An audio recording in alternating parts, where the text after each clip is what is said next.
O nosso último assunto da aula de hoje, que tem a ver com telemetria, é uma introdução mais ao conceito, em que a telemetria ela é a realização de medidas à distância, tele, por isso mesmo, tele tem a ver com distância, assim como televisão é uma visão à distância, e em tempo real. Isso vai se aplicar em redes industriais, como a gente vai ver, para sensoramento remoto, para controle remoto, tudo isso. Mas elas se aplicam em outros âmbitos também, essa questão de telemetria. O próprio monitoramento ambiental, por exemplo, realizado por estações meteorológicas, é um tipo de telemetria, que não precisa alguém estar lá tomando medidas de sensores no meio do campo, mas em geral são transmitidos à distância essas informações. Medição de energia, para medir a qualidade e consumo de energia, já é feito em telemetria. Nossa própria distribuidora de energia aqui faz telemetria de vários tipos de clientes já. Não os clientes residenciais, mas clientes comerciais e industriais eu acredito que já tem telemetria. Então, a informação de consumo ela é transmitida pela sem fio, geralmente. Mas a telemetria também é utilizada para medição de variáveis físicas, condições de processos e até mesmo para comandar a atuação de, de processos aí, ou atuadores à distância. Também é o mesmo tipo de função que a gente vê lá. A primeira vez, provavelmente, que a gente foi falar de telemetria publicamente foi falar da Fórmula 1, né, para o povo mais leigo. Mas hoje em dia também se tem monitoramento de frota, localização em tempo real de frota, velocidade, tudo isso. Telemetria de transporte público, tem várias frotas de transporte público aí que já se consegue ver posição de ônibus em tempo real, disponibilidade, lotação, tudo isso. Controles de escala e segurança para diversos ambientes diferenciados. E aqui embaixo tem alguns exemplos aqui, como a gente tem um medidor de energia desses inteligente, em que via Bluetooth ou via Wi-Fi você consegue ligar e desligar cargas, ou monitorar o consumo da carga.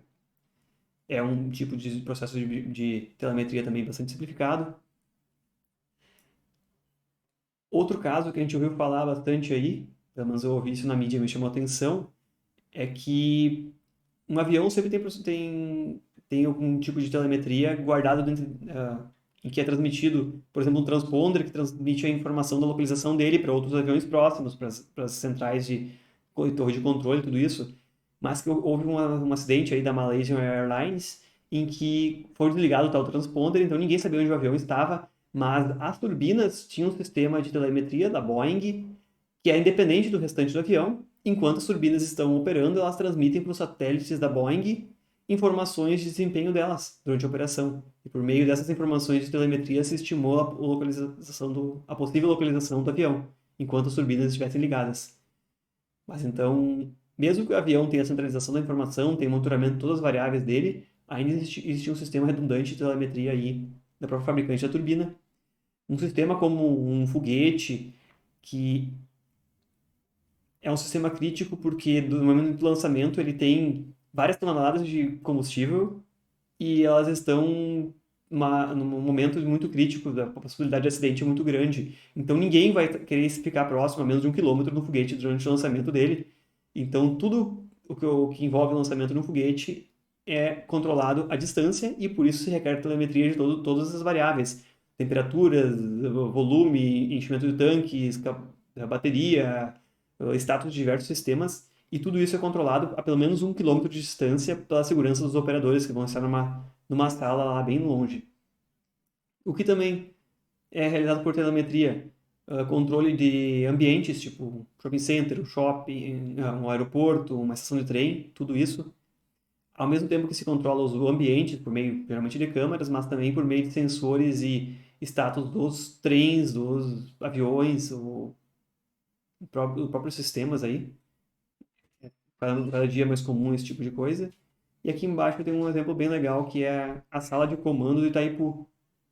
Em que dentro da Itaipu tem uma sala central em que os operadores comandam todas as 20 turbinas e outros sistemas acessórios aí que mantêm a usina em operação e, portanto, eles têm que ter monitoramento de todas as variáveis envolvidas, que são 10 turbinas do lado brasileiro, 10 turbinas do lado paraguaio, e tudo isso é controlado numa pequena sala, apesar de que a barragem da turbina, a barragem e a própria hidrelétrica, elas tenham mais de 1 quilômetro de largura, tudo é concentrado num lugar. Imagina a infraestrutura de medição e de telecomunicações que tem lá dentro, para se permitir um controle à distância desse porte. por redes dedicadas, sem dúvida nenhuma. Como a gente vai ver mais em detalhes quando a gente começar a estudar os protocolos para redes industriais de comunicação, os principais elementos são sensores, que são as entradas de informação, podem ser sensores implicitamente digitais já, de eventos digitais, ou podem ser sensores analógicos que fazem a conversão para um domínio digital. Os caminhos de transmissão ou meios de transmissão de informação, que são o que a gente já viu aqui sobre alguns deles, sobre meios de comunicação guiados, por exemplo, que transformam essas informações em sinais elétricos por meio de condutores, sinais mecânicos até mesmo. Existem sistemas de comunicação aí que transitam informação por meio de sistemas mecânicos, por pressão pneumática, etc. Ondas eletromagnéticas, um meio não guiado, sem fio, como a gente costuma chamar de radiofrequência, ou até sinais luminosos, um meio guiado como fibra óptica. E o terceiro dispositivo, que é indispensável, são os dispositivos para visualização da informação ou então armazenamento, como data loggers. De nada serve ter sensores, fazer monitoramento das informações, conseguir transportar a informação e não ter onde visualizar ou armazenar essas informações. Então, são os três pilares principais no sistema de telemetria. Para a instrumentação industrial e nos protocolos que a gente vai ver, os níveis elétricos convencionados para instrumentação ligado diretamente por cabos metálicos, eles geralmente estão aqui nessas faixas de 4 a 20 mA, quando a informação é representada por meio de corrente elétrica, ou níveis de tensão de 1 volt a 5 volts, ou de 0 a 5 volts, para representar a informação no modo tensão.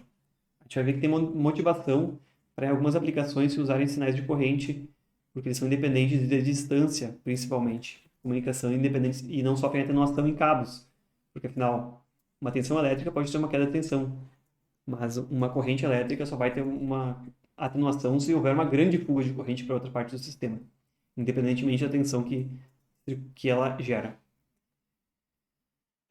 A gente vai ver que no momento que a gente entra em telemetria, a gente vai explorar conceitos que são muito parecidos com aqueles que a gente viu de redes IP. A gente vai ter também a pilha de comunicação equivalente, que muitas vezes ela é simplificada, ela não requer todas aquelas funcionalidades que a rede IP inteira implementa.